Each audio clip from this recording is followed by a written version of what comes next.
ಎಷ್ಟು ಮುದ್ದಾಗಿದ್ದಾನೆ. ನಾನು ಇನ್ನೂ ಡಾಕ್ಟ್ರು ಮಾಡ್ತೀನಿ. ನಮ್ಮ ಮನೆಗೆ ಡಾಕ್ಟ್ರು ಬಂದ. ನಾನು ಇನ್ನು ಡಾಕ್ಟ್ರು ಮಾಡ್ತೀನಿ. ಡಾಕ್ಟ್ರು ಬಂದ.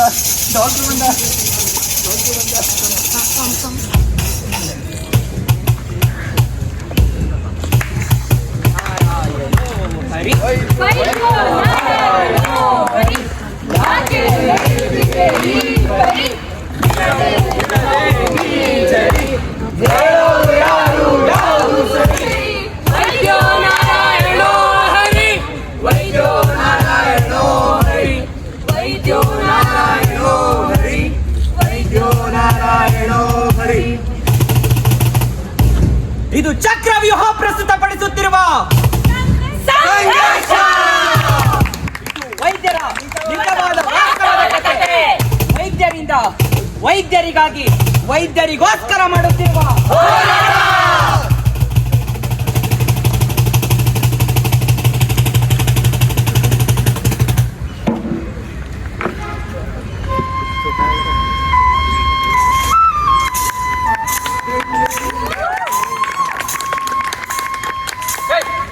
ವಾರದಲ್ಲಿ ನೀಟ್ ಎಕ್ಸಾಮ್ ಐತೆ. ನೆಟ್ಟು ಓದ್ಕೊಂಡ್ರೆ ಕೊಳದು ಬರ್ತೀನಿ.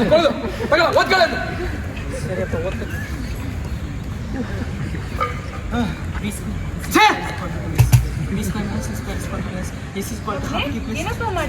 ಅಮ್ಮ ಓದ್ಕೋತಾ ಇದ್ದೀನಮ್ಮ. ಯಾಕಪ್ಪ ಇಷ್ಟೊಂದು ಟೆನ್ಷನ್ ಅಯ್ಯೋ ಇನ್ನೊಂದು ವಾರ ಅಷ್ಟೇ ಅಮ್ಮ ಎಕ್ಸಾಮ್ ಇರೋದು. ಓದ್ಕೋಬೇಕು. ಟೆನ್ಷನ್ ಮಾಡ್ಕೊಂಬೇಡ ಅಪ್ಪ. ನೀನ್ ಮಾಡ್ತೀಯ ಅನ್ನೋ ನಂಬಿಕೆ ನನ್ಗಿದೆ. ಚೆನ್ನಾಗಿ ಓದ್ಕೋ, ಆರಾಮಾಗಿ ಎಕ್ಸಾಮ್ ಬರಿ. ಹ್ಞೂ ಅಮ್ಮ.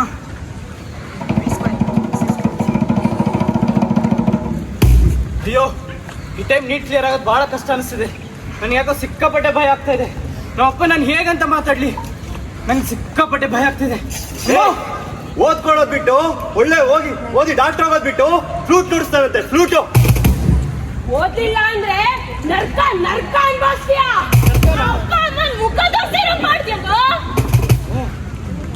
ಅದಕ್ಕಿಂತ ನೀನು ಸಾಯೋದೇ ಮೇಲು.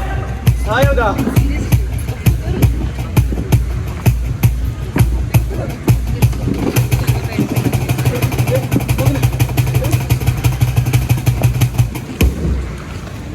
Breaking news. The NEET UG examination has cancelled by NTA, followed by paper leak allegation, and the re-NEET will be scheduled soon. ಅಯ್ಯೋ ನಾನು ಬರ್ತಿದ್ದ ಎಕ್ಸಾಮ್ ಏನು ಮಾಡಲಿ?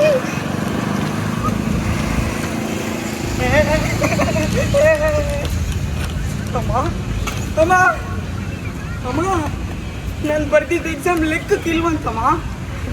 ಮತ್ತೆ ಎಕ್ಸಾಮ್ ಬರೀಬೇಕಂತೆ. ಲೋ ಎಲ್ಲಿದ್ಯೋ? ಲೋ ಎಕ್ಸಾಮ್ ಬರೆಯೋಣ. ಇದ್ದೇಳೋ ಇವತ್ತಿಂದ ಮತ್ತೆ ಓದ್ಕೊಳ್ಳೋಣ. ಇದ್ದೇಳೋ. ಸರಿಯಾದ ಪರೀಕ್ಷೆ ನಿರ್ವಹಣೆ ಸರ್ಕಾರದ ಹೊಣೆ. Listen to your child's passion, not society's pressure. NEET सिर्फ एक परीक्षा है, जिंदगी नहीं. ನಿಮ್ಮ ಮಕ್ಕಳ ಕನಸುಗಳಿಗೆ ರೆಕ್ಕೆ ಕೊಡಿ, ಹಾರಲು ಬಿಡಿ.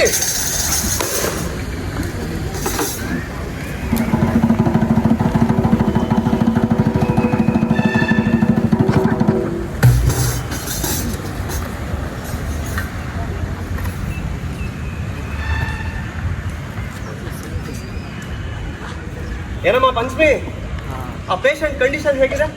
ಪೇಷಂಟ್ ಡೆತ್ ಆಯ್ತು ಸರ್. ಏನು ಡೆತ್ ಆಯ್ತಾ?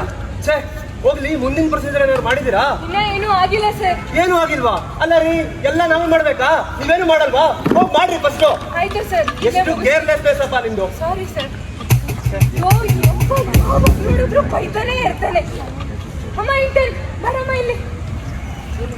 ಏನಮ್ಮ ಮಾಡ್ತಿದ್ದೆ ಅಲ್ಲಿ? ವೈಟಲ್ಸ್ ಏನ್ ಇನ್ನ ಆಗಿಲ್ಲ. ವೈಟಲ್ಸ್ ಯಾವಾಗ ನೋಡಿದ್ರು ವೈಟಲ್ಸ್ ಅಂತ ಆ ಪೇಷಂಟ್ ಹತ್ರನೇ ಬಿಟ್ಟಿರು. ಬೇರೆ ಏನು ಕೆಲಸ ಮಾಡ್ಬೇಡ ನೀವು. ಅಲ್ಲಿ ಡೆತ್ ಸರ್ಟಿಫಿಕೇಟ್ ರೆಡಿ ಮಾಡ್ಬೇಕು ಬಾ ಅದೊಂದು ಪೇಷಂಟ್. ಸ್ವಲ್ಪ ಚೆಕ್ ಮಾಡ್ತಾರೆ. ಈಗ ಅಮ್ಮ ಒಬ್ರು ಎಲ್ಲ ಕೆಲಸ ನನಗೆ ಹೇಳ್ತಾರಪ್ಪ. ಹಿಡಿಯ ಕೈನ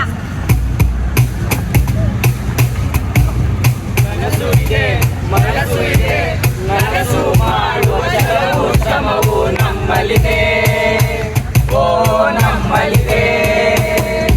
ಪ್ರತೀತಿ ಇದೆ, ಸಮಿತಿ ಇದೆ, ರೀತಿ ನೀತಿ ಮಾತು ಮೌನದ ಭೀತಿ ಇದೆ. ನಮ್ಮಲ್ಲಿ ಪ್ರೀತಿ ಇದೆ.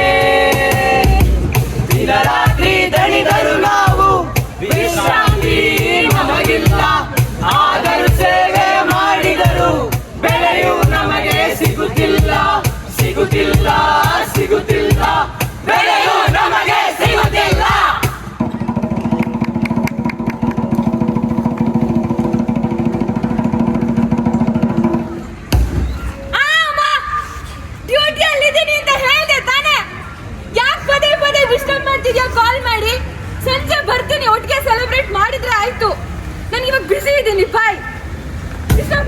ನನ್ಗೆ.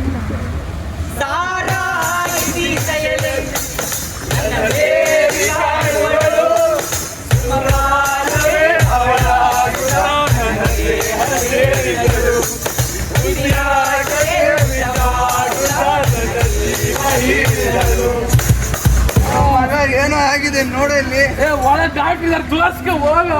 ಇರೋ ಒಂದೇ ನಿಮಿಷ ಬರ್ತೀನಿ. ಬೇಗ ಹೋಗು. ಡಾಕ್ಟ್ರೇ, ಡಾಕ್ಟ್ರೇ ಇಲ್ಲೇನೋ ಆಗಿದೆ ನೋಡಿ. ಯಾರೇ ನೀವು ಕುಡ್ಕೊಂಡ್ ಬಂದಿದ್ದೀರಾ? ಮೇಡಮ್ ನಾ ಕುಡಿಲ್ಲ ಮೇಡಮ್. ಯಾರೇ ನಿಮ್ಮನ್ನ ಬಿಟ್ಟಿದ್ದೊಳಗೆ ಹೋಗ್ರಿ ಆಚೆ. ನೀವು ಬನ್ನಿ ಮೇಡಮ್. ಬಿಡಯ್ಯ. ಬಿಟ್ಟಿದ್ದವರೆಲ್ಲ ಬರ್ತಾರಪ್ಪ ಹಾಸ್ಪಿಟಲ್ಗೆ. ನಂಗೆ ಹೊಡಿತಾಳೆ ಕಣೆ ಅವಳು, ನನಗೆ ಹೊಡಿತಾಳೆ. ಇವ್ರು ಜನ ಮಾಡಬೇಕು ಇದೆ. ಅವಳು ನನಗೆ ಹೊಡಿತಾಳೆ. ಹಿಡ್ಕೊಳ್ಳೋ ಅವ್ಳನ್ನ. ಯಾಕೆ ಬಂದಿದ್ದೀರಾ? ಯಾಕೆ ಹಿಂಗ್ ಸುತ್ತಾಡ್ತಿದ್ದೀರಾ?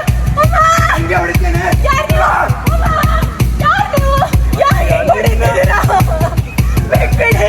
ಯಾಕೆ ಹಿಂಗ್ ಮಾಡ್ತೀರಾ?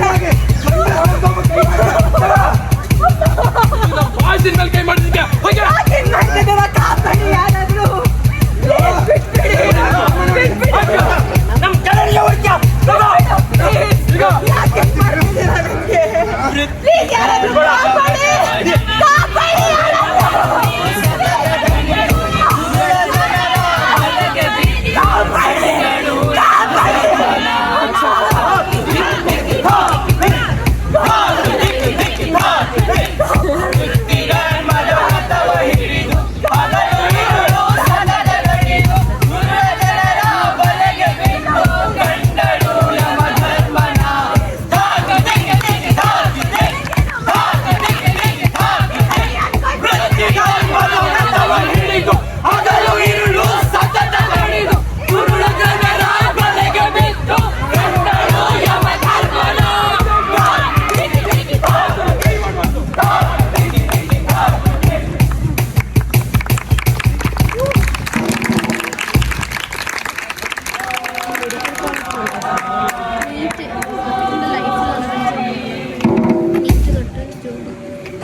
ವೈದ್ಯರ ನಿರ್ಲಕ್ಷ್ಯದಿಂದ ರೋಗಿ ಸಾವು. ದೇಶದಲ್ಲಿ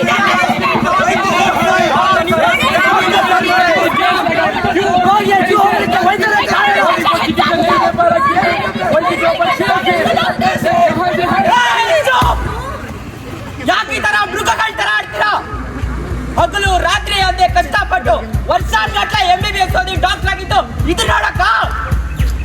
ಹೌದು, ನಮ್ಮಿಂದನೂ ತಪ್ಪಾಗುತ್ತೆ, ಅದನ್ನ ತೋರಿಸಿ ತಿದ್ಕೊಳಕ್ ಹೇಳಿ. ಅಪ್ಪ ಅಮ್ಮನ ಕನ್ಸನ್ನ ನನ್ಸ್ ಮಾಡ್ಬೇಕು, ನಾನು ಜೀವನದಲ್ಲಿ ಗೆಲ್ಬೇಕು ಅಂತ 10 ಕನ್ಸುಗಳನ್ನ ಇಟ್ಕೊಂಡು ನೀಟ್ ಎಕ್ಸಾಮ್ ಬರೆದ್ರೆ exam cancel, paper leak, solver gang ಅಂತ ಯಾರ್ಯಾರೋ ಮಾಡಿ ತಪ್ಪಿಗೆ ನಾವ್ ಯಾಕ್ರಿ ಶಿಕ್ಷೆ ಅನುಭವಿಸ್ಬೇಕು? 18, 20, 30 ಗಂಟೆ ಡ್ಯೂಟಿ ಮಾಡಿ ಊಟ ನಿದ್ದೆ ಏನು ಇಲ್ದಿರ ಕೆಲಸ ಮಾಡ್ತೀವಿ. ನಮಗ್ ಸಿಗೋ ಮರ್ಯಾದೆ ಆದ್ರೂ ಏನು? ಜೀವ ಉಳ್ಸಕ್ ಬಂದಿದೀವ ಅಥವಾ ನಮ್ಮ ಮಾನವ ಪ್ರಾಣ ಕಳ್ಕೊಳಕ್ ಬಂದಿದೀವ? ಇನ್ನು ಆ ಹೆಣ್ಮಕ್ಳ ಕತೆ, ಜೀವ ಉಳ್ಸೋ ಜಾಗದಲ್ಲಿ ಅಂತವ್ರ ರೇಪ್ ಮಾಡ್ತಾರಲ್ಲ, ಇದನ್ನೆಲ್ಲ ಸ್ಟ್ರೀಟ್ ಪ್ಲೇ ಮುಖಾಂತರ ತೋರ್ಸಕ್ಕೆ ಎಷ್ಟು ಬೇಜಾರಾಗುತ್ತೆ. ಓದೋವಾಗ ನೀಟ್ ಎಕ್ಸಾಮು, ಪೇಪರ್ ಲೀಕ್ ಅನ್ನೋ ಭಯ, ಕೆಲ್ಸಕ್ಕೆ ಸೇರ್ಕೊಂಡ್ಮೇಲೆ ಜೀವ ಹೋಗುತ್ತೆ, ಅತ್ಯಾಚಾರ ಆಗುತ್ತೆ ಅನ್ನೋ ಭಯ. ಇದಕ್ಕೆಲ್ಲ ಯಾರೇ ಹೊಣೆ? ಯಾರು?